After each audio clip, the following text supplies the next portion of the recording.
Alright, everyone, this is Ash. Welcome back to the King's Speech. So we're going to get caught up on some more Shonen Jump stuff today. There has been a heat wave here recently, so I've been trying not to do too much in the office just because it's super hot and I don't want to have the fans running, dealing with all of that. So the plan today is we'll get around to Shonen Jump stuff today. Tomorrow I'll try to knock out maybe one read through, maybe two, depending on how I'm feeling. We'll try to get back to normal next weekend, hopefully once things cool down a little bit. But in the meantime, still a lot of good stuff coming your way. So if you haven't already, please do like, comment, subscribe, all that good stuff. Without further ado, let us dive into it. Spy Family Mission 122 by Tutsuya Endo, with translation by Casey Lowe and lettering by Rita Mappa. So we pick up with same after last time where we have Yor going, "I'm heading out now." And Lloyd's like, "Oh, you have dinner with your coworkers, right? Have a good time." And she's like, "That's right. They want to apologize for accusing me of having an affair." He's like, it made me so happy that I was able to help Lloyd with his work yesterday." And Lloyd's thinking, Yor, I can't thank you enough for the priceless intel in Melinda's notebook. And Anya's just eavesdropping on them with her mind reading, going, "My plan B is totally doomed, but Mama's plan C is going well? Oh no, I'm going to lose the war of friendship plans. I need to show Papa that I'm a better agent than Mama." And Lloyd's thinking, now then, from the way Melinda spoke of Professor Owlin in her notebook, I think it's safe to assume that he's had multiple interactions with the Desmond family. What's the best way to feel him out about it? And you have, I assume that's, God, why is my brain just short-circuiting? Anya going, "Grandpa Siggy next door and evil super boss are friends?" It's like, I must reassess the possibility that he moved here to target me, and I should do that quickly. But how can I engage him? It may raise his suspicions if I were to suddenly begin questioning him. I'll need to come up with a good excuse. And Anya's like, I really feel like doing some studying right now. I remember how easy it was to learn stuff when Grandpa Siggy taught me. And Lloyd's just shocked. He's like, "You want to study? That's not like you." So I need to study hard so I can get back into the same class as Becky and Scion Boy. He's like, so that's it. It's like, there's my pretext. You just twinkle in her eye, be like, "I'm aging so good right now." With the ding dong you have as they go over to Alden with, "Oh no, I don't mind at all." And his wife going, "Please come in, make yourselves at home. Would you care to stay and join us for some tea, Mr. Forger?" And he's like, "If you're sure you don't mind, I would love some." He's like, "Remember, just because they're elderly doesn't mean they're incapable of harming our family." He's like, "Come in, come in." Jeff, in Sunday news, in Sunday news, the Mark City Public Refineries. That's a very oddly laid out sentence. The Marks City Public Refineries 5-year target. He's like, "I had a chance to look through most of their luggage when I helped them move, but I didn't see anything linking them to Desmond or the National Unity Party." And he's like, "Thank you very much," as the wife offers him some tea. He's got to pretend to drink and secretly dump it. So I'll have to ask them directly. I just need to find a way that doesn't put them on guard. And you see Alden sitting at a little coffee table with Anya. He's like, "What would you like to study today, Anya?" She's like, "Oh, I only came here for Papa's mission. I don't want to study anything." And she's like, I want to learn about evil organizations." And he's like, "Oh?" And Lloyd's like, "What on earth are you saying over there?" He's like, "Oh, what an insatiably curious little girl. She's just like you, Siggy." And I was like, a light bulb with Lloyd going, "Oh, has Sigmund always been like that too?" He's like, "Oh yes, we met as adults, but he's always been viewing the world with an inquisitive twinkle in his eyes. He was so cool back then." So was he already a teacher in those days? He was, and I worked in the university office. So what an impressive couple you two must have made. So our home is full of pictures of my wife and me. I bet there's a lot I could learn from seeing pictures of your early days as a couple. And she's like, "Oh, we certainly have no shortage of those. Care to see some?" Siggy needed a camera for his field work, so we were among the first to own one. And Lloyd just grins as she pulls out like a little album to leaf through. So now these here are from pre-war Berlin. And you have clack, clack, clack, clack. He's like, "Who's this person here?" And Anya's like, "Papa's clacking up a storm. I need to agent harder." And Alden's like, "Now first we must define what an evil organization is. If you mean one that seeks world domination through illegal methods." He's like, "Grandpa Siggy, have you ever done anything bad as part of an evil organization?"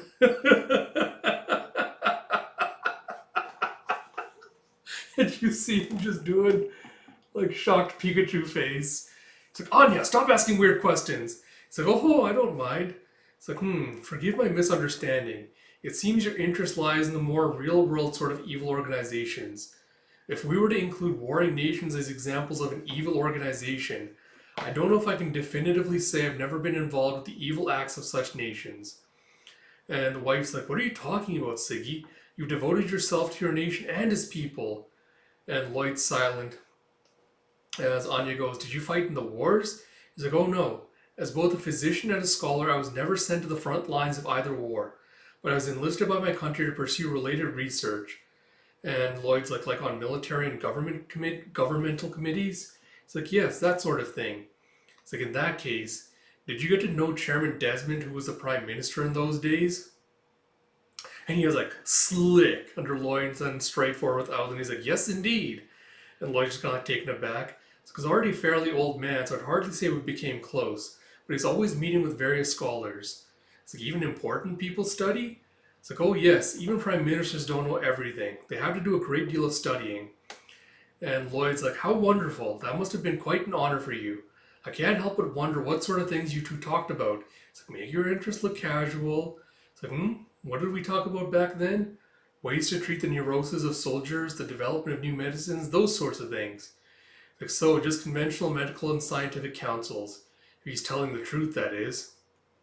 He goes, look, I think this photo was taken back in those days. You see him just like, I don't know, man. This looks very like government, like Men in Black kind of photo op as you got him there.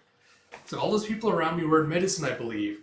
He's not in this picture, but a former director of your hospital is part of this group, I think. And Loid's like, oh, I wasn't aware of that. So I'll have to confirm it later. It's like, this man here, he founded Glooman Pharmaceuticals. He's like, oh, Anya, that's George's grandpa. And she's like, who? George? Like, he's one of your classmates? So did you know that Chairman Desmond's youngest son is also in Anya's class? In fact, my wife and Donovan's get together from time to time. And Alden's like, oh? I remember Melinda was always such a thoughtful woman. And her husband, Jonathan, the Prime Minister, he was a very serious man. It's like, Donovan, dear, not Jonathan. It's like, Prime Minister Edmund Desmond? What did he look like again? Do you have any photos of him? And she's flipping through the book with, I don't remember seeing any. He is in the papers from time to time, though. And he's mumbling to himself, going, it's hard to remember him. I don't think I've met him once since he resigned as Prime Minister. It's like, no, I don't think so. It's like, what sort of man was he again? An older one? He was a man, right? I think I met him once just to exchange pleasantries, though. And Anya just like listening in on his thoughts and just like lets out a breath and goes, Grandpa Siggy barely seems to know evil super boss. I guess he's not a bad guy after all. And it sure doesn't seem like he's here to target Papa. He's just a normal person. And Twilight's like, don't lower your guard, Twilight.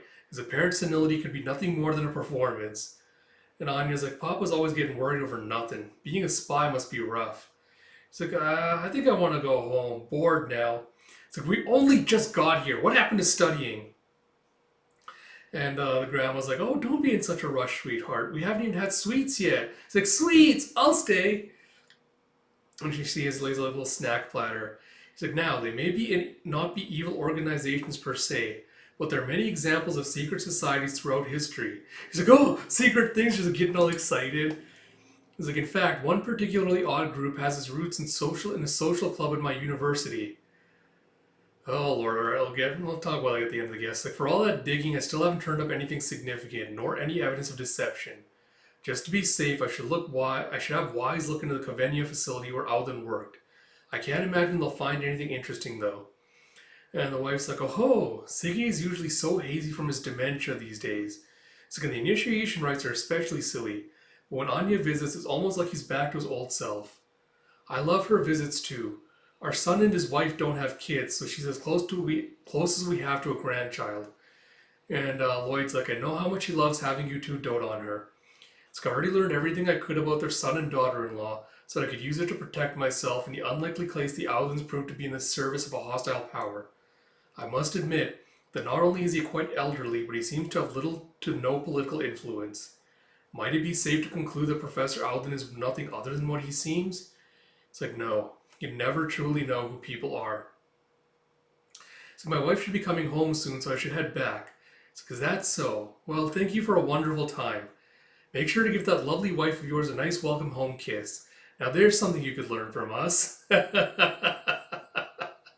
And Lloyd's just like, and Siggy's like, I never pass up a chance to greet Barb with one. And you see later that as Yor walks in, he's like, oh, Lloyd and Anya too. I'm home.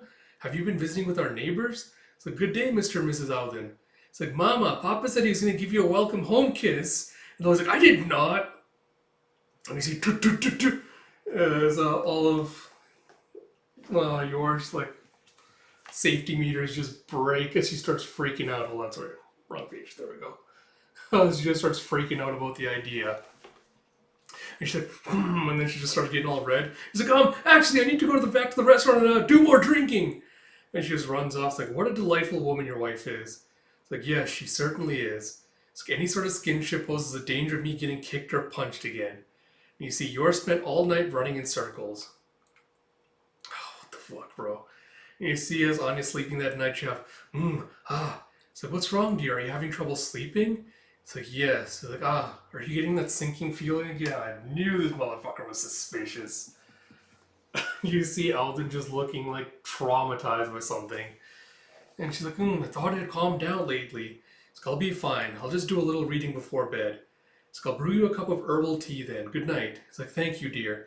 Oh, with the clatter. Oh, what the fuck, bro? You see him pulling out like little pen as he starts writing out a letter. It's like, I should write everything down before I forget it. Does Desmond know about this? Could the plan still be underway? What do I do? What do I do? Should I confirm it for myself? And he does like a project, like a little C and like little brackets. It's like, and could it really be that girl is test subject number 7? I don't know. Like, I guess we'll talk about the chapter. I guess from start to begin. That's just the ending. So, it's kind of funny that Anya's like, again, like this is very much like very childish, like adorable little behavior. Anya's like, oh no, I'm gonna lose the competitions. Like, quick, I have to do something. And she just comes up with like just a plan like on the spot to like try to get her back into the lead again. And it's just kind of adorable how she's trying to like outdo Yor and like try to get back into number 1 place. So that was all like very adorable and cute and all that stuff. I like that. I was hoping we'd get like a little bit more like a little bit more depth or like development with other than like what his whole deal was, like what he was involved in, things like that. But a lot of this chapter kind of feels, especially now after having like read through the entire thing, a lot of it just kind of felt like filler for that cliffhanger at the end, which I don't feel like was telegraphed very well. Because a lot of this chapter is like, Loid being like, oh, these people are always hiding something. You never know, like, who's truly like what, blah blah blah. And you have Anya doing her mind reading, being like, oh, trying to talk about like evil organizations and things like that. But again, like there's not really a lot of meat on those bones, so to speak. Like you have a lot of back and forth with like, oh, like build up a connection between like him and Desmond, with him being like, oh, I worked in this field, blah blah blah. We get like a little bit of explanation of like, oh, his wife and kid, like I looked into them. Like Loid just basically telling us they're not going to be important, they're not relevant to anything. Just so like people don't start like speculating, theorizing, whatever. But I don't know, man. Like there's so much going on in this chapter, but it doesn't feel like we really got a lot out of it up until the end, where we find out like, oh, Alden's like apparently has like one of his like lucid, one of his having like one of his lucid moments, and he does apparently have like some kind of connection to Desmond. So I wonder if the implication of this is that the dementia's, I don't want to say self-induced, but kind of medically induced, potentially as a way for him to kind of like, because what if Loid is right, like he's been like the dementia's basically been like medically or some other way induced, so that he could kind of protect himself from someone like Anya in case they tried to read his mind. All of that stuff was a possibility. If that was the way of like he was protecting himself, was like, oh, if I can't actually remember what's happening except in these lucid moments, then I was like, no one can ever figure out what I'm up to. So we'll see where it goes with that. But again, like it feels like it feels like Endo was trying to do like a red herring bit where he's trying to like downplay all the things like, oh, Alden just he's just a harmless old man, blah blah blah. At the end, he's like, oh, surprise, shocking twist. He's actually who is in contact with Desmond. So I don't know. We'll see how like it develops and goes from here. But it doesn't feel like a natural progression to the chapter having this ending. And I'm more curious than anything about like how the hell did he figure out that Anya was a mind reader? I don't know if it was like so he has like a special there's like a special tell or something, or if there's a way like there's like a brain itch or something that he feels when someone's trying to read into his mind. Because I will say like I'm not fully on board with the theory of like oh Donovan Desmond can read minds, but I know everyone's speculating based on the two like surgical scars he's got that he's done some kind of surgery to his own mind so that he's able to read minds. I don't buy into that theory because I think that was the entire point of the projects and these things, and I think Anya is supposed to be the only successful outcome of that project. That doesn't mean though I don't think like I think Desmond might have had done something similar to Alden where he's like, he's had some kind of implant or work done so that his mind is harder to read. But we'll see where the stuff goes from here. Apart from all of that, uh, but yeah, it's just like it's kind of like it's a very odd chapter. I don't know how I fully feel about this right now. My only other minor kind of nitpick with the series is still like I like that we got the York confession. I like that's like the major step forward for a character and everything. I still wish she got more screen time and focus and that she wasn't constantly sidelined in favor of Loid and Anya. Because I feel like having Yor and Anya or just Yor be involved with this arc would have been a better vehicle to explore it rather than Loid. But yeah, it's kind of like a minor complaint. We'll see how it goes from here. But yeah. So with all that said, I hope you all did enjoy this chapter. If you did, please do like, comment, subscribe, all that good stuff. If you have different thoughts about this, if you think, this was a well telegraphed kind of twist for Alden and his thing, let me know also in the comments as well below. But yeah, I don't know. We'll see how this arc goes from here. It just feels very odd. Like I said though, Shonen Jump stuff will be out today, and I'll try to get around to some read-throughs tomorrow. This office is already heating up quite a lot, so I'm going to try to not spend too much time in here just because it will be really unpleasant. I'll try to get some around to some read-throughs tomorrow, and then hopefully next weekend we'll be back to the normal schedule like we were before. But a lot of good stuff to look forward to in the meantime, so until next time, this is Ash. I'll talk to you all later.